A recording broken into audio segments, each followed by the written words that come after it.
Why do Niner fans overvalue first-round picks when the Niners' first-round drafting has been pretty spotty at best, especially when it first can get you a proven player? Okay. Bitch. Okay, people don't overvalue first-round picks. It's not just about drafting a player, okay? First-round picks are premium in terms of the flexibility they give you, and that's what people don't understand. The currency. When you have 10 draft picks in a draft and you're sitting there at pick 34 and there's nobody you really like at the top of the second round, guess what? You don't have to take a player. You can trade down, and you're sitting there at pick 37 and the guy you really want is at 33. Guess what? You can go up to get him at 33. Yeah. It's all about flexibility and going and getting people you want, whether it's through the draft, whether it's trading for players. That's why it's more than that. It's the fact that it's an inexact science to begin with. You're not drafting machines. You're drafting human beings who are going from being kids on an allowance to being millionaires, and you don't really know what's going to happen.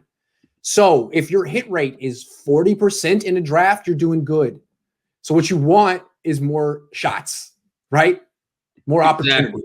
Yes. Exactly. And that's the point. And, you see what the Rams are doing, right? And the problem with what the Rams are doing, and here's why, it's because I've always said it, right? My philosophy is that the NFL is a depth league. It's more about accumulating depth than it is about having high-end players. And, the Rams seem to be the one outlier where they seem to have success with their method right now. I still don't think it's a model for any other team in the NFL. And, the Rams, they trade 2 first-round picks, blah, blah, blah. What happens if Jalen Ramsey gets hurt?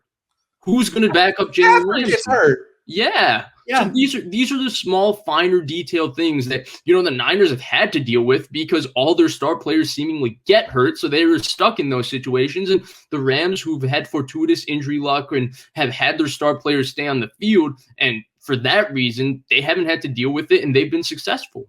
Hey, they looked like a team that could really go far no matter who their quarterback was this year until Donald hurt his rib. Then, goodbye. See you later. The Packers game has totally changed if Aaron Donald wasn't hurt. Of course, absolutely. Sebastian says, how do we look at this in 2022 if Rams win the Super Bowl? Well, all of a sudden they redefine what's possible in terms of roster building. I just don't think they're going to do it. They're spending $42 million on their quarterback position. It'd be unprecedented.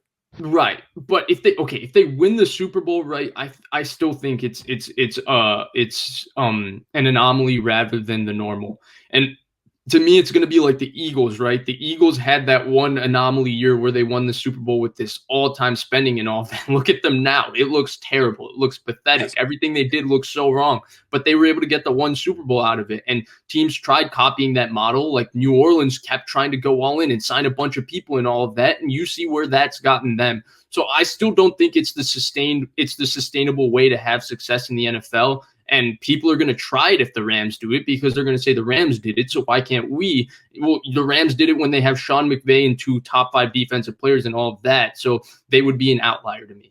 And again, my conspiracy theory here is even McVay and Snead realize that this is not a sustainable roster building method, and they're going to pull the escape hatch in 3 years. That's what I'm saying. They're going to be like, eject, we're out. Good luck. LA Rams, hire someone like Dan Campbell. He will be here for 6 years and talk about changing the culture.